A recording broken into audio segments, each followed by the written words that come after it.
হল থেকেও নেই। এই বঞ্চনা ক্ষুব্ধ করে তুলেছে জগন্নাথ বিশ্ববিদ্যালয়ের শিক্ষক শিক্ষার্থীদের।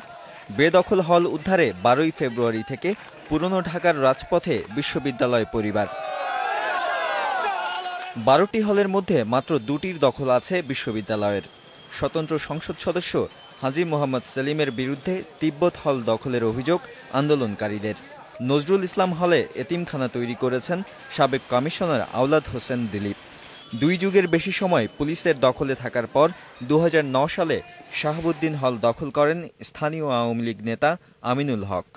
বজলুর রহমান হলে স্কুল প্রতিষ্ঠা করেছে সিটি কর্পোরেশন। তদারকি সূত্রে আব্দুর রহমান হলের দখলদার পুলিশ বিভাগের 17টি পরিবার।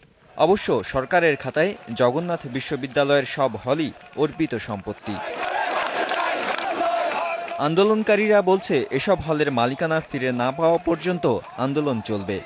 হল যতক্ষণ পর্যন্ত উদ্ধার না হবে, নতুন হল যতক্ষণ পর্যন্ত নির্মাণের কোনো সুস্পষ্ট বক্তব্য না আসবে প্রধানমন্ত্রীর কাছ থেকে, ততক্ষণ পর্যন্ত আন্দোলন চলবে। বাংলাদেশ ব্যাংকের শাখাটি জগন্নাথ বিশ্ববিদ্যালয়ের ক্যাম্পাসে আছে।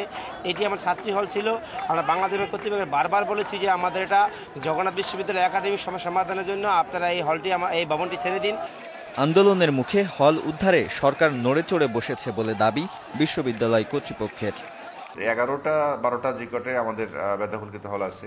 এর মধ্যে অন্তত 2-3টা খুব দ্রুত উদ্ধারযোগ্য এই অর্থে, কারণ সেগুলোতে পুলিশ এবং অন্যান্য অর্থাৎ এমন ভূমিদস্যু যাদের বলে দখল করা মার্কেট এরকম হয়নি। তবে হল উদ্ধারের কর্মসূচি নিয়ে আন্দোলনকারীদের সঙ্গে স্থানীয় বাসিন্দাদের সহিংসতার আশঙ্কাও দেখা দিয়েছে।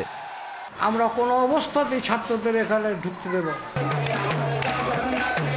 Nadim Mahmud, independent news, Dhaka.